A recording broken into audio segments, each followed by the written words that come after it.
Nagbabagang balita.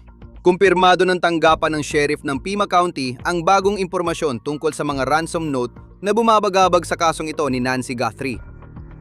Unang beses na ipinakita ang mga ransom letter mula sa otoridad, kasamang bagong detalye na pinaniniwalaan ng pulisya na hindi ito bigla ang krimen. Posibleng minanmanan ng suspect ang bahay, inaralang paligid, at nag-abang ng tamang oras para umatake.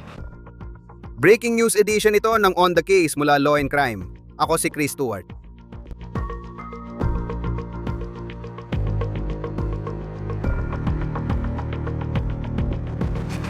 May malaking update mula sa Pima County Sheriff sa Arizona tungkol sa investigasyon kay Nancy Guthrie. Ngayon lang ipinakita ng otoridad ang dalawang ransom notes na unang ipinadala sa media nang kunin si Nancy Guthrie mula sa kanyang bahay sa kalaliman ng gabi. At naglabas din ng ilang katanungan ng sheriff tungkol sa kung kailang kinunan ang mga video ng misteryosong tao sa harapan ng bahay ni Nancy Guthrie. Ayan sa sheriff, posible raw na kinunan ng mga video sa magkaibang gabi. Marami pang kailangang linawin. Ngayon lang ulit tayo nakatanggap ng direktang impormasyon mula sa Pima County Sheriff. May makakasama ako ngayon para talakayin ito. Anjanette Levi, host ng Crime Fix dito sa Law and Crime. Anjanette, salamat sa pagpunta. Alam kong sinusubaybayan mo rin ang kaso. Bago natin talakayin ang mga ransom note, anong masasabi mo sa timing ng paglabas ng impormasyong ito ngayon? May ulat na may DNA mula sa buhok, pero walang nauha o napag-alaman dito. Tama. Pagkalipas ng ilang oras, may dumating na medyo malaking press release tungkol sa ransom note at posibleng impormasyon tungkol sa taong nasa hagdan sa harap. Salamat sa imbitasyon, Chris. Sa palagay ko, sinadya ang timing. Sa tingin ko, posibleng ibig sabihin nito na wala na silang magawa at pakiramdam nila wala na silang ibang pagpipilian, kundi ilabas ang impormasyong ito. Umaasa na may makakakita sa mga note na ito at baka sakaling may makakakilala sa sulat kamay. O maaring sinadya talaga ito dahil gusto nilang makita kung paano magre-react ang isang posibleng suspect. Kaya may ilang posibilidad dito.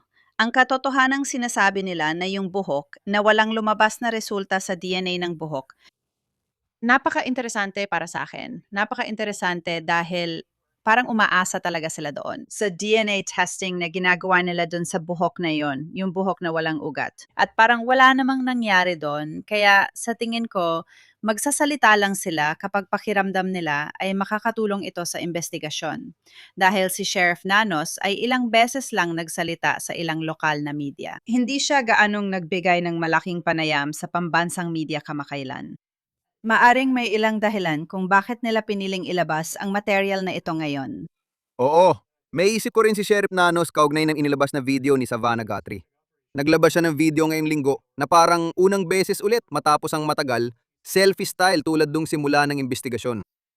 Humiling siya sa kumuha sa nanay niya na gawin ang tama. Sinabi niya rin marami pang DNA ang kailangang suriin at sa ngayon wala pang nadiskubre. Tara, narito ang dalawang ransom notes na binabasa natin ngayon direkta mula sa opisina ng sheriff. Pangalawa, sa tingin ko hindi pa natin ito nakita mismo. Babasahin ko ito mamaya pero magsisimula muna tayo sa una. Pagtiyagaan niyo muna ako habang binabasa at nilalagay ko ito sa screen. Kamusta, Savannah? Nasa amin ang nanay mo, si Nancy. Ligtas pero natatakot. Pananatilihin namin siyang bihag kapalit ng pantubos. Kapag nakuha ang bayad, palalayain siya ng walang galos. Pananatilihin namin siyang bihag nang hindi lalampas sa 7 araw. Kailangan mong magpadala ng Bitcoin na nagkakahalaga ng 4 na milyong USD bago mag alas 5 ng gabi sa Huwebes, ika-5. Kung hindi matanggap ang bayad, ang ransom ay itataas sa 6 na milyong USD. Dapat mabayaran bago alas 5 ng gabi sa Lunes, ika-9. Pagkatapos matanggap ang bayad sa Bitcoin address sa ibaba, siya ay palalayain sa loob ng 12 oras matapos ang deposito sa isang ligtas na tagpuan sa Tucson. Kung hindi matanggap ang bayad sa huling deadline sa Lunes, ika-9 ng alas 5 p.m., siya ay papatayin. Alam ito ng iyong ina at ang kanyang buhay ay nasa iyong mga kamay. Para sa kapakanan ng lahat, mas mabuting matapos ito sa lalang madaling panahon. Hindi mo na ako makokontak mula ngayon. Walang magiging negosasyon. Huwag kang magloko. Hindi ka matutulungan ng mga awtoridad. At pagkatapos sa ibaba, nakasulat na may puting smartwatch siya sa sahig ng kanyang kwarto at ang puting floodlight sa likod ng bahay ay winasak. At may ilang ulat na lumabas tungkol sa note na ito tungkol sa smartwatch na narinig natin nung una at tungkol sa floodlight. Ibig kong sabihin, una sa lahat, nakakakilabot talaga basahin ito kapag binabasa mo ang tungkol dito. Naglabasan ng ulat mula sa hindi kilalang sources. Sabi ng Reuters, baka walang bisa ang mga ransom note. Sa tingin ko, mahalaga ang mismong inilalabas ng Pima County Sheriff sa publiko. Hindi ko alam kung kinukumpirma nito. Hindi nila kinukumpirma, pero mukhang may bisa kahit paano ang mga note na ito. Oo, maring may bisa nga sila. Lagi kong iniisip kung ang mga note na ito ay ginagamit lang para makakuha ng oras at pagtakpan ng isang pagpatay. Hindi ko alam, pero lagi ko na rin naisip yan. Malinaw na may dahilan kung ngayon lang nila inilalabas ang mga ito, hindi nung una o bago pa ang panahong ito. Alam mo, 6 na buwan na mula nang mawala si Nancy Guthrie. At kaya, sa palagay ko, may mga kawili-wiling bagay sa sulat na ito. Tulad ng sinabi nilang, huwag tumawag ng pulis dahil hindi ka nila matutulungan. Napakatatag nila rito. Natawag na ang mga pulis. Tinawagan na ang pulis bago pa ipadala ang mga sulat sa mga lokal na TV station at TMZ. Alam na ng mga pulis. Tama. Doon nakuha ng mga pulis ang mga sulat na ito. Kaya nakakaintriga talaga para sa akin. Kaya napapaisip ako, ito ba ay simpleng tabing lang at paraan para makabili ng oras at pagtakpan ang isang pagpatay? Yan ang naiisip ko. Ang isa pang nakaka-interest dito, may maling spelling tayo. Ituturo ko yan. Mali ang spelling ng received sa sulat na ito. At huwag kang magloko. Hindi makakatulong ang pulis. Ibinibigay nila ang 2 detalye para ipakitang seryoso sila. Tignan mo ang floodlight at alam nila kung saan nila iniwan ang relo. Kaya sa tingin ko, may mga interesting na bagay dito. At kapansin-pansin din para sa akin na si Savannah Guthrie ay wala sa trabaho ngayon para sa Today Show. Nasa labas siya, alam mo na, sinasabing nasa West Coast siya para mag-shoot ng Wordle Show, Tama. yung bagong game show. Kaya hindi siya napapanood sa Today Show nitong huling linggo o higit pa. Sa tingin ko, maraming kapansin-pansing bagay dito. Huwag tumawag ng pulis, pero ipapadala namin ito sa lokal na TV station. At kaya, tinawagan na pala ang mga pulis. Kaya, maraming tanong na pumapasok sa isip ko dahil dito. Oo, naalala ko nang pumasok ito, agad itong naging headline. Lahat ay naalala nung simula ng taon habang lumalaganap ito.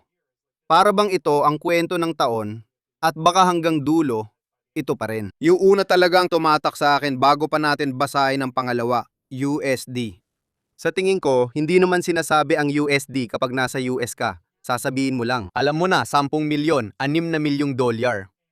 Sa border, pwede kang tumawid papuntang Nogales, 1 oras sa timog ng Tucson. Nakatawid na rin talaga ako sa border na yon at napansin ko talaga kung gaano kadali lang tumawid. Alam mo, nagbubukas yata ang border mga alas 6 ng umaga. Pero hindi naman sila nag-check ng mga papeles pag tumatawid ka. Kaya mapapaisip ka talaga kung nakatawid ba sila sa border. Alam mo, ang dali lang talaga, di tulad ng pabalik na chain check pa passport mo. Basahin ko lang itong pangalawang sulat. Nagsisisimula ito ng iba at kapansin-pansin ang naibang tono kumpara sa una. Mas maikli rin ito. Pamilya Guthrie, hindi namin lubos na unawaan kung gaano kaseryoso ang pisikal niyang kalagayan. Wala kaming balak, saktan siya. Hindi yon ang aming intensyon. Kaagad siyang pumanaw matapos kunin at naniniwala kaming may kinalaman ito sa puso. Nakalibing na siya sa gitna ng kalikasan ngayon. Wala kayong magagawa noon para baguhin ang kinalabasan. Nais naming malaman ito ng inyong pamilya at umaasa kaming makahanap kayo ng kapayapaan. Taos puso kaming humingi ng paumanhin. Alam mo, sa umpisa pa lang, gusto kong sabihin na mula kay Savannah, ngayon buong pamilya Guthrie na ang tinutukoy. Alam namin may problema siya sa puso at kalusugan. Kaya yon ang isa sa inaalala namin. Pero ibang-ibang tono ngayon sa paraan ng pagsasabi na ayaw nilang saktan siya. Na malayo sa sinabi nila noon. Kung ito nga ang parehong sumulat ng unang sulat na yon, Ibang-iba talagang tono. Di ko rin alam kung marami. Sa palagay ko, hindi pa ako nakaranas ng kaso ng kidnapping at bihira ring magkaroon ng kidnapping for ransom. Mukhang kakaunti talaga ang nagsasabi ng ganoon. Alam mo, hindi namin sinasadya ito. Hindi namin sinasadyang saktan siya. Pero, tinakot niyo na siyang papatayin sa unang sulat pa lang. Sinabi nyo na gagawin nyo yon kung hindi nyo makukuha ang Bitcoin. Iba talagang tono kapag sinabi mong inilibing siya kasama ng kalikasan. Ibig ko sabihin, hindi ganun magsalita ang mga tao. Nasabi ko na ito dati. Walang nagsasalita ng ganun. Ibig kong sabihin, iba talaga ang tono nito. Kaya mapapaisip ka, may gumamit kaya ng ChatGPT para isulat ang mga ito?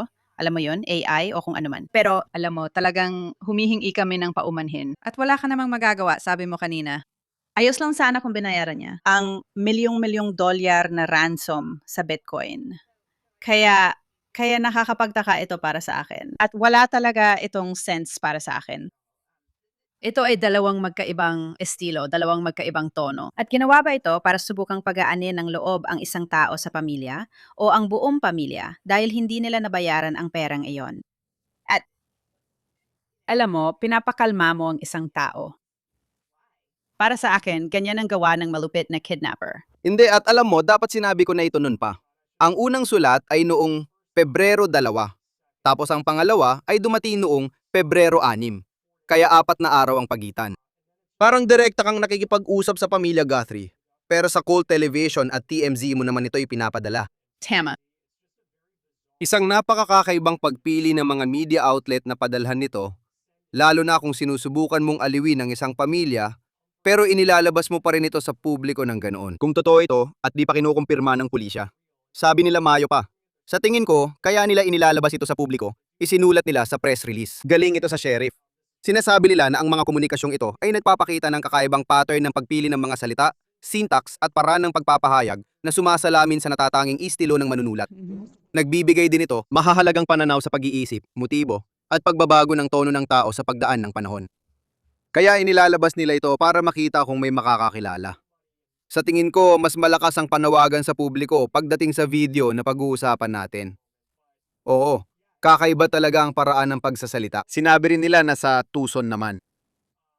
Isa pang bahagi, naisip ko agad ang Mexico. Pero di ko sigurado. Naalala ko na natanong na yon sa sheriff noon. Hindi sa sinadya niyang balewalain yon. Pero sa mga press conference ng pulis, sinasabi nilang nakikipag-ugnayan sila sa Mexico. Pero mukhang hindi naman talaga sila naglaan ng sapat na resources o halatang naghahanap kay Nancy Guthrie sa kabila ng border. Hindi ganun lumabas. Pero tungkol sa pagbabalik sa Tucson, ang ibig kong sabihin, pwedeng yun ay sa Mexico, pwede rin namang ibang lungsod sa Arizona, hindi talaga natin alam. Pero sa tingin ko, yung bahagi ng USD dito ay isang malaking pahiwatig. Hindi ganyan magsulat o magsalita tungkol sa pera ang mga tao, ang mga Amerikano. Alam mo yon? Wala namang nagsasalita ng ganoon. Kaya maaring may isang tao sa Mexico. Muli, maaring peke ang mga ito, pero posibleng may tao sa Mexico at magkaiba ang tono. Kaya umaasa sila na may makakakita sa mga sulat na ito na may alam at magsasabing, kilala ko ang isang tao na ganyan magsalita. Parang pamilyar ito sa akin. Kaya sa tingin ko, sinusubukan talaga nilang maghagis ng pain at tingnan kung may kakagat dito. Isa pang bahagi ng press release na tinatalakay ay ang mga video at larawan na unang inilabas ni Kash Patel, direktor ng FBI, tungkol sa taong iyon na nakamaskara at tila may dalang armas. Sa harap ng bahay ni Nancy Guthrie, maaring maalala ng mga tao ang video na sinabing kailangan kunin dahil sa ring. Kung wala kang bayad sa serbisyo, hindi ito nasi-save sa cloud. Kailangan talaga itong kunin. Kaya hindi rin tiyak kung kailan kinuha ang video na ito. Alam mo, alam natin mula sa oras kung kailan ito pinatay.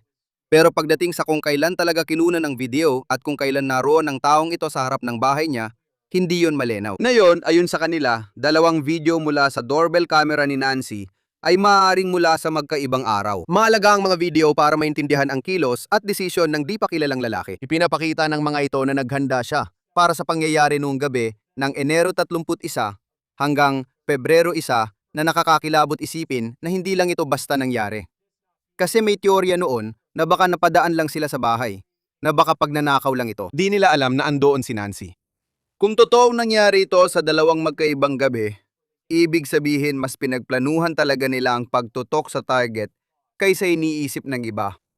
Di pa tiyak ang motibo, pero malinaw na tinarget nila ang isang taong may anak na babae at mayaman. Oh, sa tingin ko maraming talagang pagpaplano dito. Yan ang nararamdaman ko.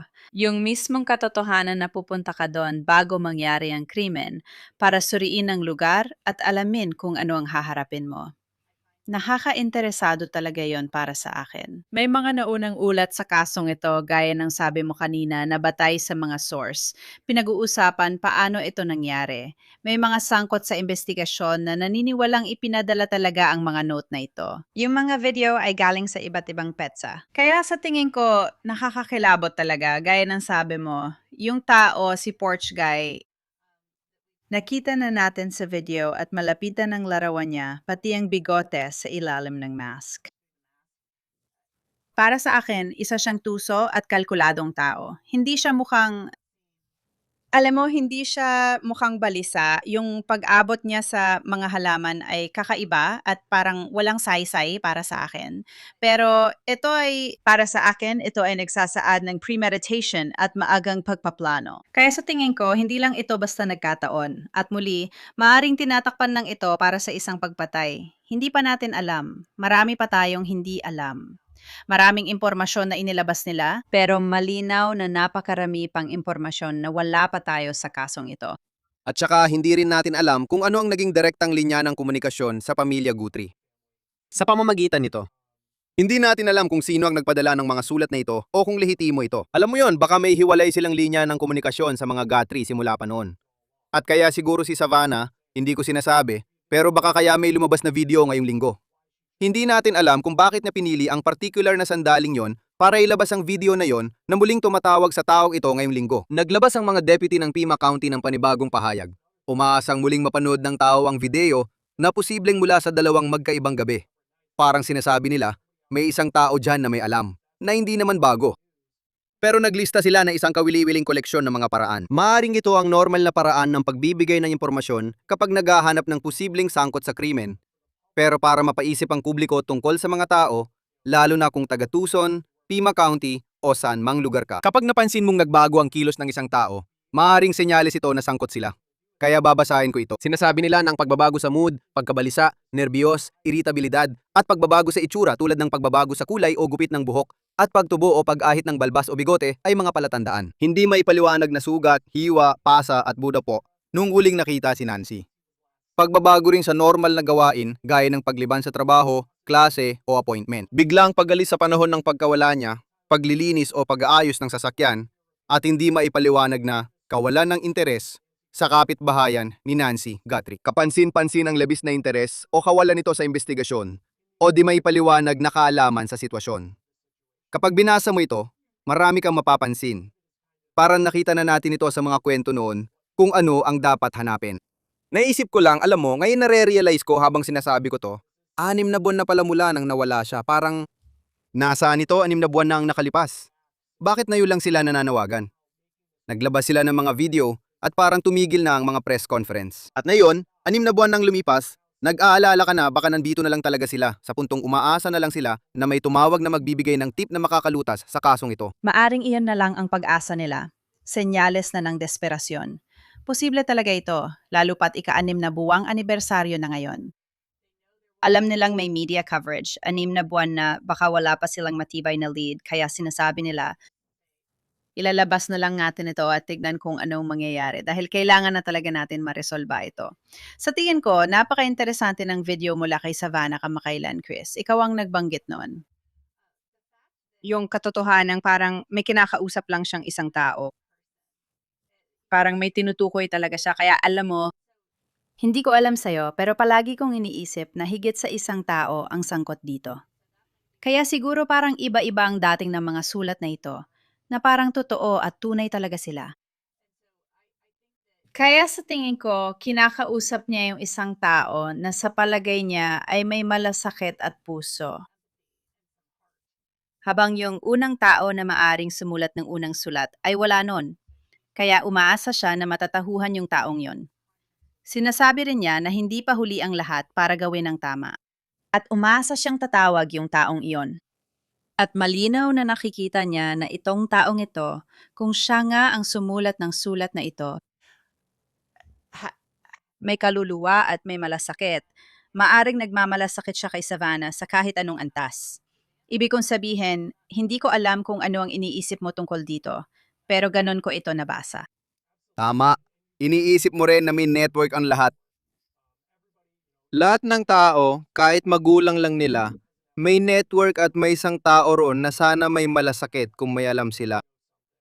Habang tumatagal, umaasa kang ang konsensya at panonood ng mga video ni Savannah ay magtutulak sa isang tao na lumantad, gaya ng mga nakaraang kaso. Palagi kong naiisip na marami tayong magagaling na eksperto sa law enforcement.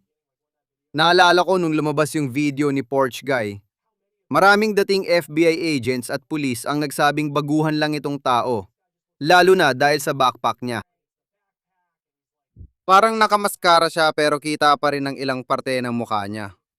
Kung tatanungin mo ang AI kung ano itsura ng magnanakaw, ganun din ang costume niya sa Halloween.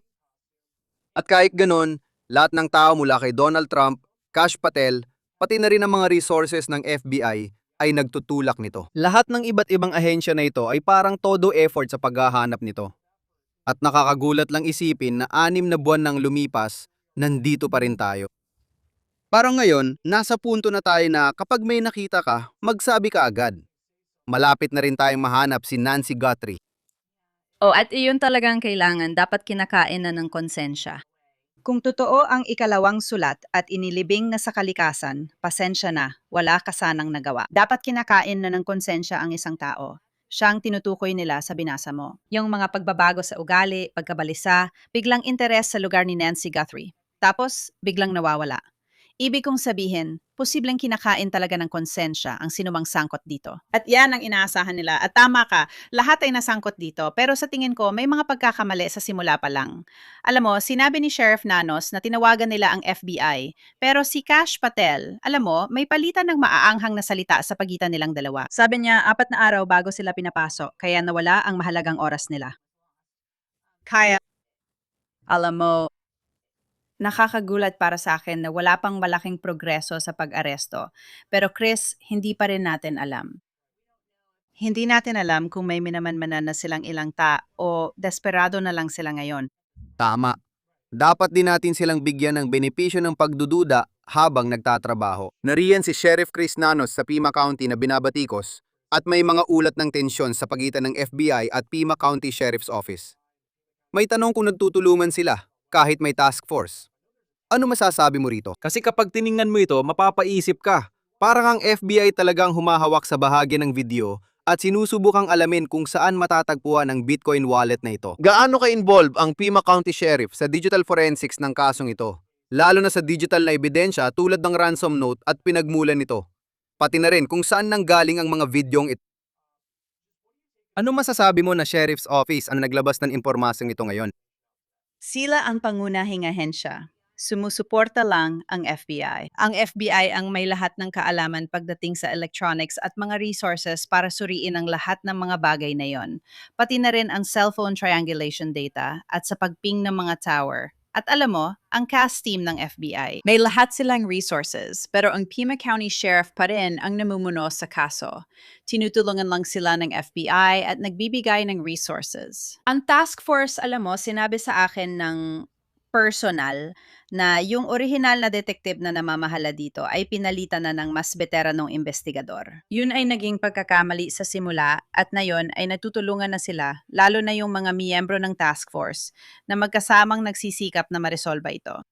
Kaya habang maraming resources ang naiaambag ng FBI at alam mo, malamang na inaaral nila ang lahat ng video na ito at mga bagay na ganyan. Ibig kong sabihin, matagal talaga ang mga ganitong proseso. Matagal talaga. Kaya ang sheriff ng Pima County ay magiging, alam mo, hanggat walang federal na koneksyon sa kasong ito, hindi kukunin ng mga federal ang pamumuno.